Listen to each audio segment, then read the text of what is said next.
فی القرآن المجید والفرقان الحمید۔ اعوذ باللہ من الشیطان الرجیم، بسم اللہ الرحمن الرحیم۔ تلک الرسل فضلنا بعضهم على بعض۔ صدق اللہ العظیم وصدق رسولہ النبی الامین الکریم، ونحن على ذلك لمن الشاہدین والشاکرین والذاکرین والصابرین والحمد للہ رب العالمین۔ قال اللہ تبارک و تعالی فی شأن حبیبہ المصطفیٰ ورسولہ المجتبیٰ صلی اللہ تعالی علیہ وسلم، ان اللہ وملائکتہ یصلون علی النبی یا ایہا الذین آمنوا صلوا علیہ وسلموا تسلیما۔ اللہم صلی علی سیدنا شفیعنا مولانا محمد کما تحب و ترضى بأن تصلی علیہ صلی اللہ تعالی علیہ وسلم۔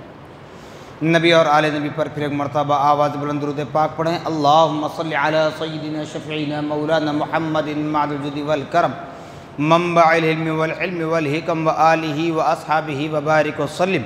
صلاۃ و سلام علیک یا رسول اللہ صلی اللہ تعالی علیک وعلی آلک واصحابک وازواجک وذریاتک واہل بیتک اجمعین۔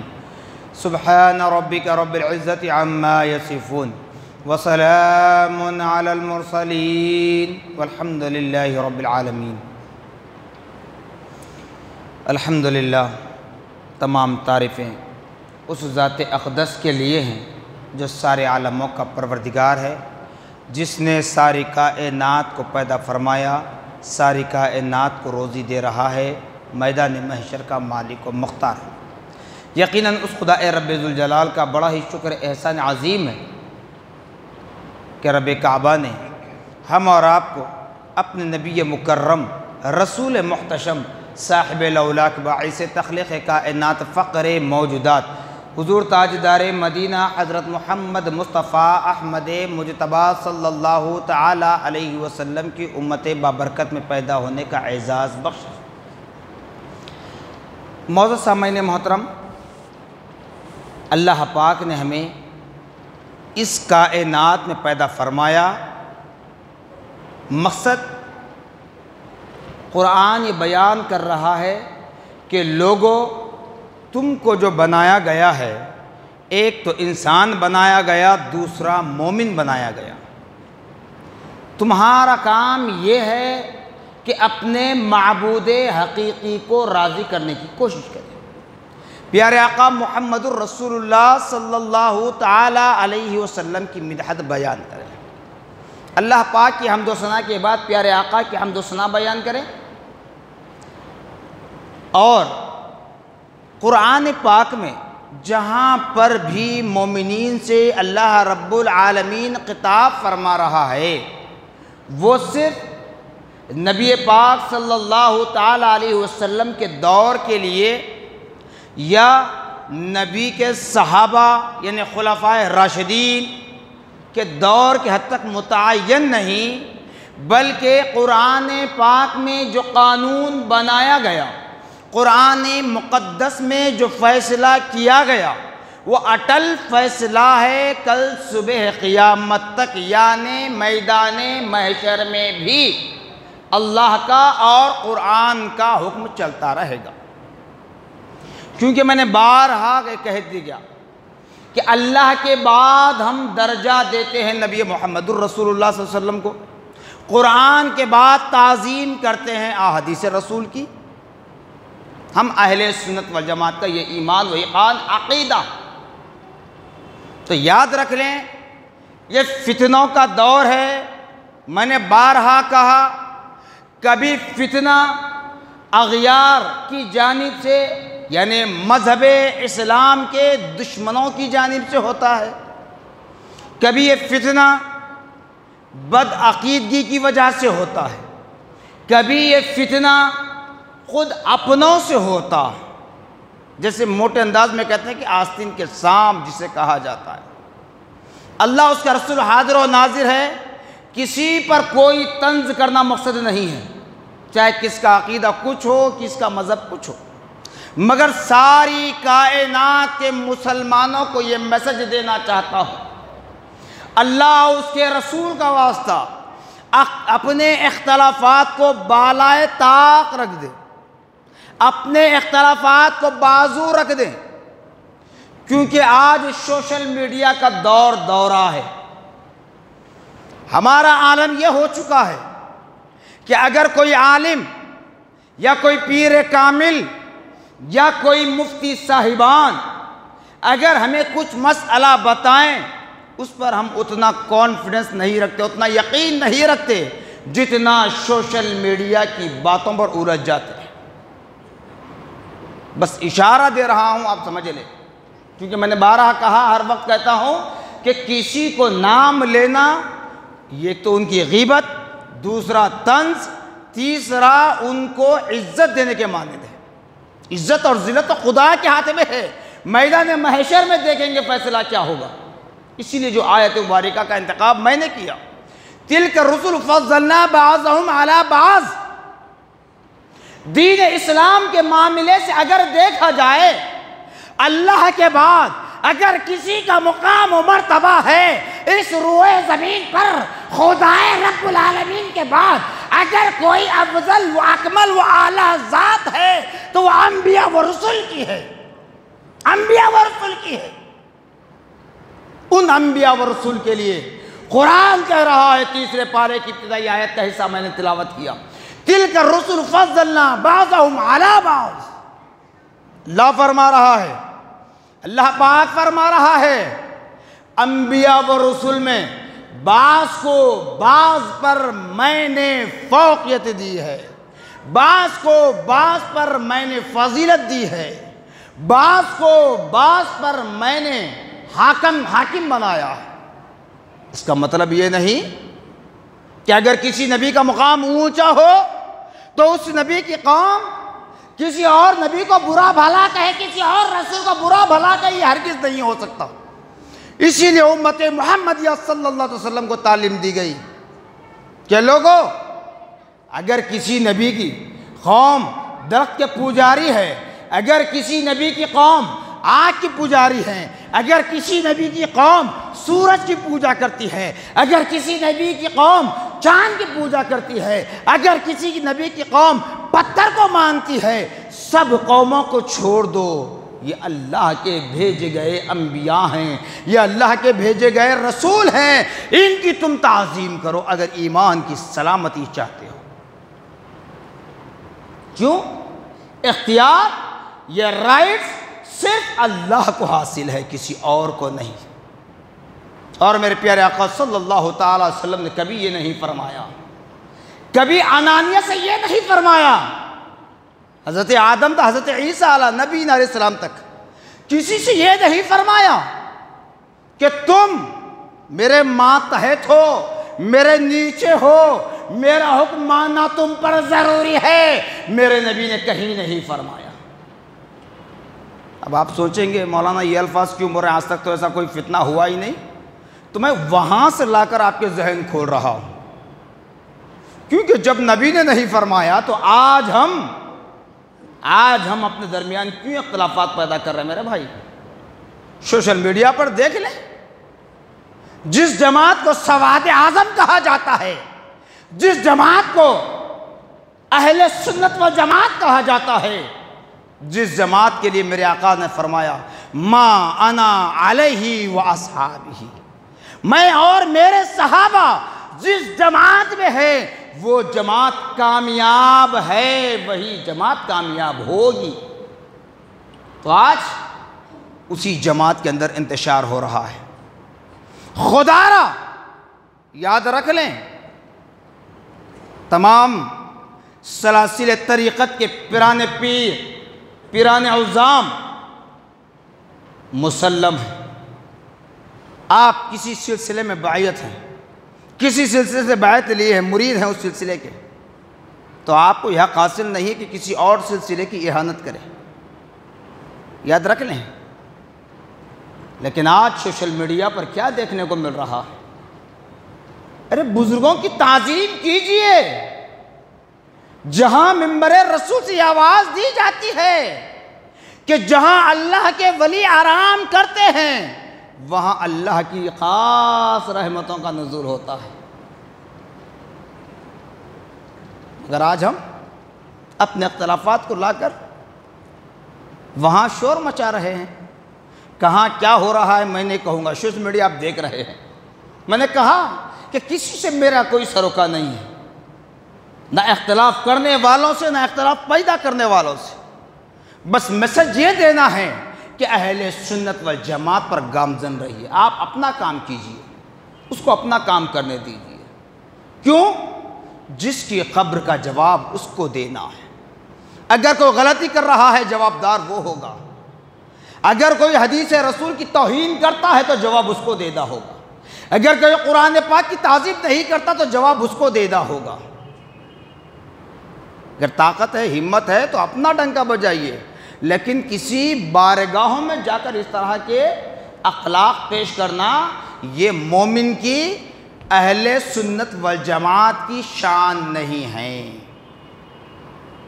اللہ پاک نے جہاں انبیاء اور رسول کو ایک دوسرے پر فوقیت دی، جیسا کہ حضرت سیدنا آدم علیہ نبینا علیہ السلام جو ساری کائنات، ساری انسانیت کے باپ ہیں، صرف مسلمان نہیں، ساری انسانیت کے باپ، وہ حضرت آدم علیہ نبینا علیہ السلام پانی اور مٹی سے بنائے گئے۔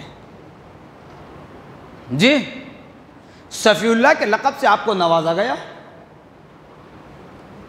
لیکن بتائیے حضرت سیدنا آدم علیہ نبینا علیہ السلام نے کبھی اپنے اندر وہ بات پیدا کی، لوگوں سے کہا، کوئی تاریخ ایسی بتائیے کہ میں وہ واحد شخص ہوں جو بنا ماں باپ کے پیدا کیا گیا خدا کی قدرت سے، تم میری تعظیم کرو؟ نہیں، حضرت آدم نے کبھی نہیں کہا، بلکہ خود خدا نے حضرت آدم کے مجسمے کو فرشتوں کے ہاتھوں سے بنوایا، اس کے بعد فرشتوں کو حکم دیا کہ اے فرشتوں، یہ میرا نائب ہے جس کو میں اپنا نائب بنا کر زمین پر بھیج رہا ہوں، تم اس کے آگے سجدہ کرو۔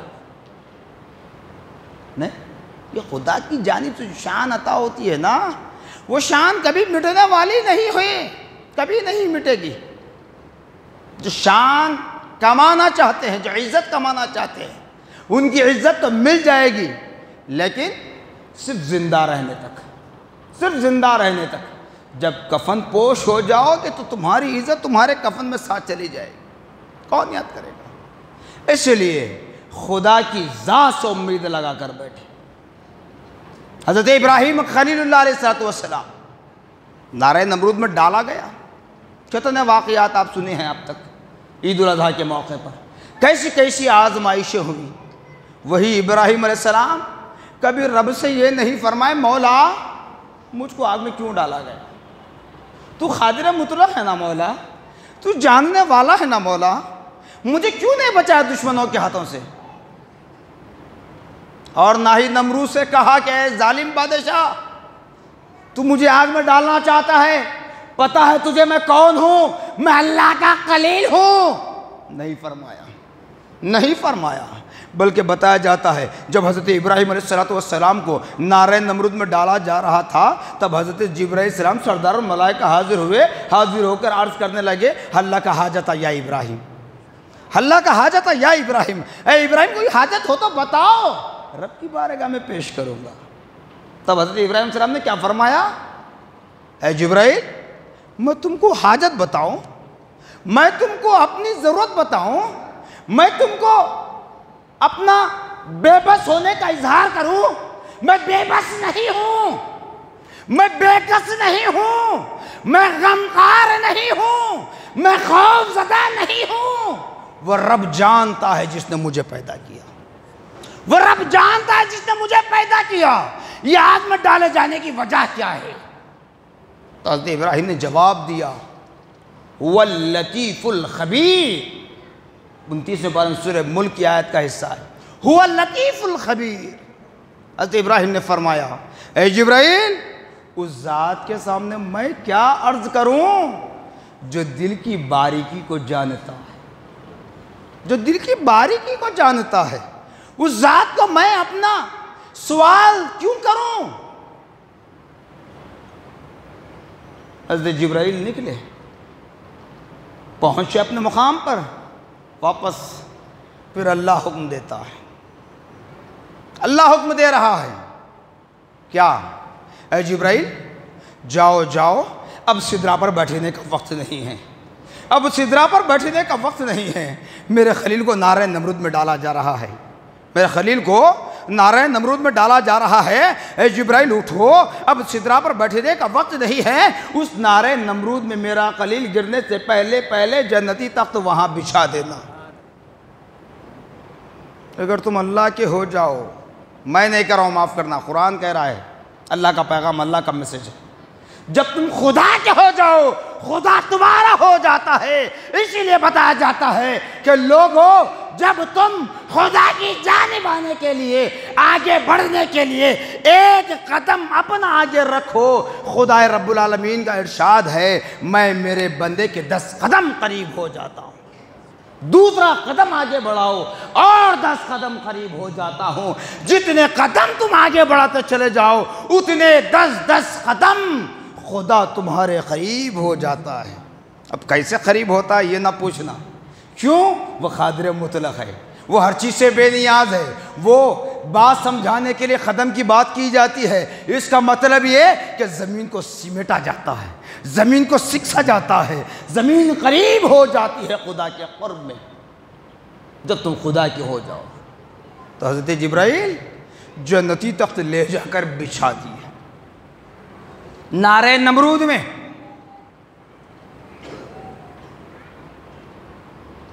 نمرود کی فوج جس نے بڑے جوش و خروش کے ساتھ جھولا جھولا کر حضرت ابراہیم کو آگ میں ڈالا، پتہ ہے وہ آگ کیسی تھی؟ میلوں دور، 100 کلومیٹر دور سے بھی اس آگ کی طرف اگر کوئی دیکھ لے تو تاب نہیں لا سکتا۔ اندازہ کرے ابھی موسم گرما آنے والا ہے، دوپہر کے بعد دھوپ کی گرمی کو ہم برداشت نہیں کر سکتے، باہر نہیں نکلتے، تو پھر اس آگ کا عالم کیا تھا؟ جب نارے نمرود کا یہ عالم ہے تو نارے جہنم کا عالم کیا ہوگا؟ اندازہ کر لیں۔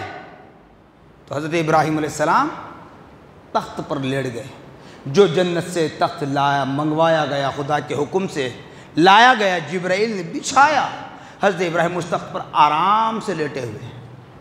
دشمن سمجھ رہے ہیں کہ ہم نے نعوذ باللہ معاذ اللہ استغفر اللہ ابراہیم کو جلا دیا، خاک کر دیا، کوئلہ بنا ڈالا، کیونکہ آگ ایسی دہکتی ہوئی آگ تھی۔ لیکن جب خدا جس کا ہو جاتا ہے نا، خدا جس کو اپنا محبوب بنا لیتا ہے، وہ چاہے کہیں چلا جائے، کسی ظلم کا نوالا، ظالم کا نوالا بن جائے، کسی ظالم کے شکنجے میں پھنس جائے، تب بھی خدا اس پر مہربان ہوتا ہے۔ نہیں، خدا اس پر مہربان ہوتا ہے۔ تو ابراہیم سمجھے باہر آئے نہ آگ سے، تب یہ نہیں کہا کہ لوگوں زمین پر، اہل زمین میں روز اول سے آج تک مجھ سے زیادہ محبوب کوئی نہیں ہے، کیونکہ میں آگ میں جا کر بھی واپس آ چکا ہوں، میں وہ بہادر ہوں، نہیں کہا حضرت ابراہیم علیہ السلام نے۔ تو بتائیے سامعین معظم، جب انبیاء علیہ السلام اجمعین سے اتنی کڑی آزمائش ہونے کے باوجود انہوں نے یہ الفاظ نہیں کہے، تو پھر آج ہمارے درمیانی اختلاف کیوں ہو رہا ہے؟ کیوں ہو رہا ہے؟ ارے اللہ پاک کسی کو علم دیا ہے، علم سے نوازا ہے، یہ اس کی مرضی ہے۔ کسی کو اولاد دیا، اس کی مرضی، کسی کو دولت دنیا دی، اس کی مرضی، کسی کو دولت دین دیا، اس کی مرضی، کسی سے چھین لیا تو بھی اس کی مرضی۔ دے کر آزمانا بھی اسی کا کام ہے، نہ دے کر آزمانا بھی اسی کا کام۔ تو اس لیے اپنی شبیہ کو خراب ہونے مت دیجئے گا، اللہ اس کے رسول کا واسطہ، اپنی شبیہ کو خراب ہونے مت دیجئے۔ اہل سنت والجماعت کو جو سر بلند ہے اس کو بلند ہی رہنے دیجئے، اس پرچم کو بلند ہی رہنے دیجئے، اپنے اختلافات کو بالائے طاق رکھ کر خاموشی اختیار کیجئے۔ ورنہ اگر یہ شبیہ ہماری خراب ہو جائے گی، اب یہ ہماری سواد اعظم کی بڑی جماعت جب ٹکڑوں میں اگر بٹ جائے گی، ٹکڑوں میں اگر بٹ جائے گی، تو یاد رکھنا کل ہم کو بچانے والا کوئی نہیں ہوگا۔ اب کہیں گے خدا رب العالمین کی ذات، اللہ فرما رہا ہے میں غافلوں کی مدد نہیں کرتا۔ غفلت کی نیند میں سونے والوں کی میں مدد نہیں کرتا، راستہ بتایا گیا آپ کو، اس راستے پر چلو کامیاب ہے۔ اگر تم اس راستے کو چھوڑ کر ٹکڑیاں ٹکڑیاں ہو جاؤ گے تو ظالموں کے منہ کا نوالا بن جاؤ گے۔ لہٰذا اپنے درمیان اختلافات کو پیدا نہ کریں، اختلافات کو ختم کرنے کی کوشش کریں۔ اگر اختلافات ختم نہیں ہوتے، بازار میں نہ لائیں، سوشل میڈیا پر نہ لائیں، ان لوگوں کے سامنے نہ جائیں فیصلے کے لیے جس کو قرآن پڑھنا بھی نہیں آتا، جس کو حدیث کیا ہے نہیں معلوم، ان کے سامنے مت جائیے خدا رہا۔ کہاں کیا ہو رہا ہے سوشل میڈیا پر آپ دیکھ رہے ہیں، اس لیے اشارے دے رہا ہوں۔ انبیاء علیہ السلام اجمعین سے آپ کو مثال دے کر بتا رہا ہوں، ان سے معظم تو اس دنیا میں کوئی نہیں ہے۔ ان انبیاء اور رسول کے بعد اگر معظم ہیں تو پھر نبی کی ازواج مطہرات ہیں، نبی کی اولاد امجاد ہیں، نبی کے صحابہ ہیں، نبی کے اہل بیت ہیں۔ پھر اس کے بعد اگر کوئی معتبر ہیں تابعین تبع تابعین ہیں، پھر معتبر ہیں مفسرین، محدثین، فقہا، ائمہ اربع، سلاسل طریقت، ان تمام کی تعظیم کریں۔ اس کے بعد اگر کوئی مقدم ہے یعنی مکرم ہے، معزز ہے تو علماء ہیں، مشائخین ہیں، سادات ہیں۔ بس اپنے مسائل اپنی جگہ رکھیے، اختلافات کو بازار میں سوشل میڈیا پر لانے کی کوشش مت کیجیے۔ جیسا کہ ابھی رجب المرجب کی 13 تاریخ اتوار کو ہے، تو اس اعتبار سے اس دن بھی ہمارے لیے ایک یادگار دن ہے۔ اب تاریخ کے اعتبار سے خلیفہ چہارم حضرت سیدنا علی مرتضیٰ رضی اللہ تعالیٰ عنہ کی ولادت تاریخ ہم نے نکال لی، لیکن خلفائے ثلاثہ کی تاریخ ہم نے نہیں نکالی۔ بڑا افسوس، کیونکہ حضور پاک صلی اللہ تعالیٰ علیہ وسلم نے صحابہ کی تعظیم بتائی، صحابہ کے طریقے پر چلنے والے کے لیے کیا بشارتیں ہیں، کیا خوشخبریاں ہیں، سب بتا دی۔ لیکن آج میں وہی کہہ رہا ہوں، پھر یہاں پر بھی آئیں تو بات ایسے محسوس ہوتا ہے کہ خلفائے ثلاثہ کی نہ تاریخ وصال معلوم، نہ تاریخ شہادت معلوم، نہ تاریخ ولادت یعنی برتھ ڈے معلوم۔ ہم کسی ایک کے فالوورز ہو جاتے ہیں تو ٹھیک ہے، کسی ایک کے فالوورز ہو جائیے، لیکن نالج سب کا رکھیے، علم سب کا رکھیے، ہمیں انکار نہیں ہے۔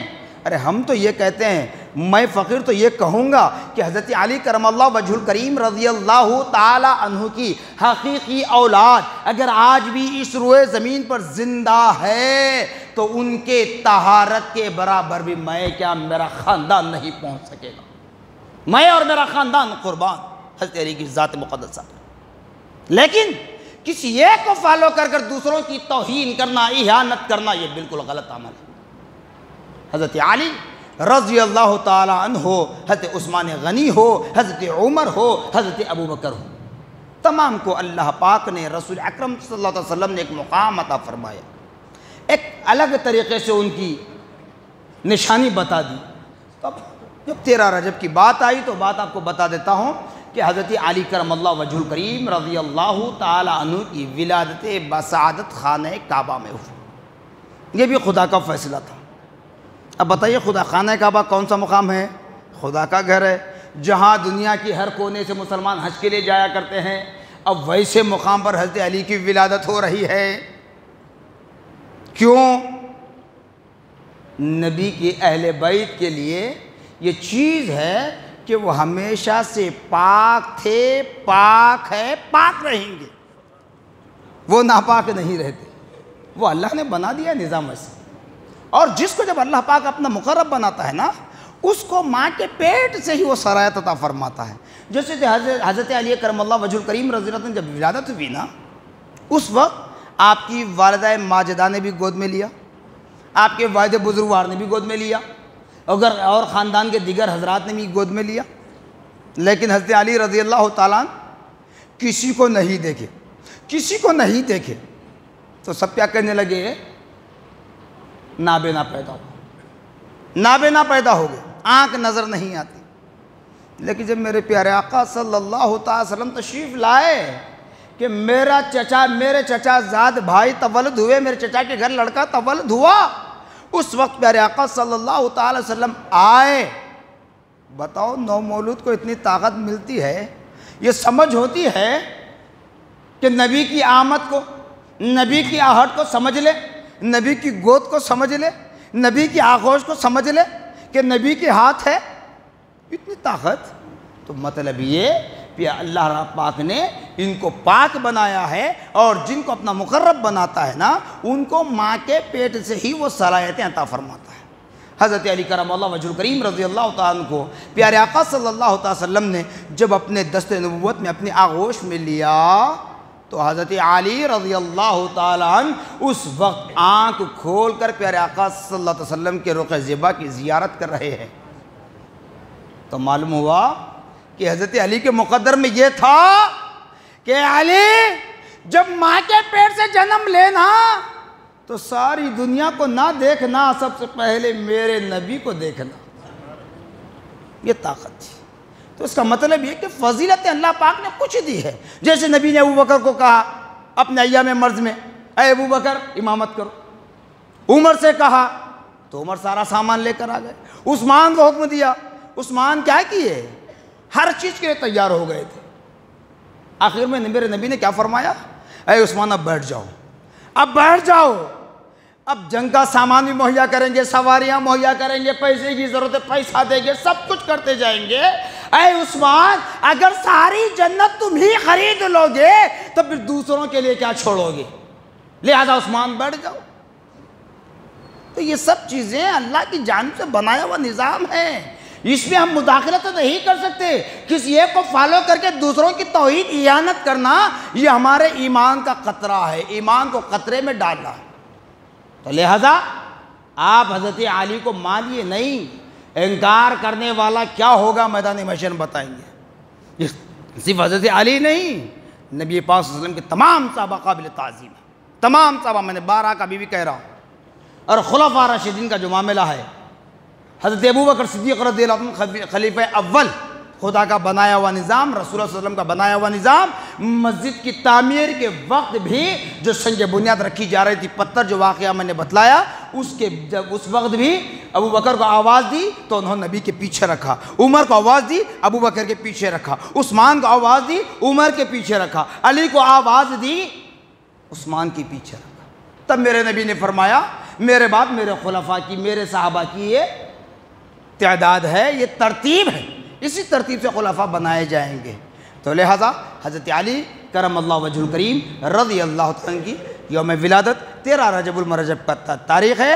اس دن اگر اپنے گھروں میں فاتحہ خوانی کا اہتمام کرتے ہیں کیجیے، بہت اچھی بات ہے، لیکن کسی اعتبار سے، اولیاء کے اعتبار سے ہو، صحابہ کے اعتبار سے ہو، انبیاء و رسول کے اعتبار سے اپنے درمیان اختلافات پیدا کر کے انتشار نہ کریں، سوشل میڈیا پر نہ لائیں، بازاروں میں نہ لائیں ان باتوں کو، اور ان کے سامنے آخر میں ہوتا کیا ہے، کورٹ کچہری ہوتی ہے، کیسز ہوتے ہیں، مقدمے چلتے ہیں۔ نام کس کا خراب ہو رہا بھائی، بولیے کس کا نام خراب ہوگا؟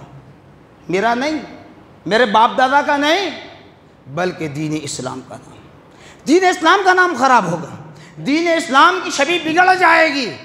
اہل سنت والجماعت جو سواد اعظم کی جماعت کہلاتی ہے، ایک بڑی جماعت کہلاتی ہے، ایک کامیاب جماعت کہلاتی ہے، اس جماعت کی چھبی خراب ہو جائے گی۔ اس لیے آپ تمامی حضرات سے میں مؤدبانہ التماس کرتا ہوں، اپنے شہر میں رہ کر، اپنے گھروں میں رہ کر، یا کسی ولی کی بارگاہ میں، یا کسی صحابی کی بارگاہ میں، یا مدینۃ الرسول یا حرم مکہ میں، کہیں پر بھی ہو، جا کر ان اختلافات کو پیدا کر کے اپنی شبی کو خراب نہ کریں، بلکہ اپنی ایمان کی سلامتی حاصل کریں، اپنے عقیدے کا تحفظ کریں۔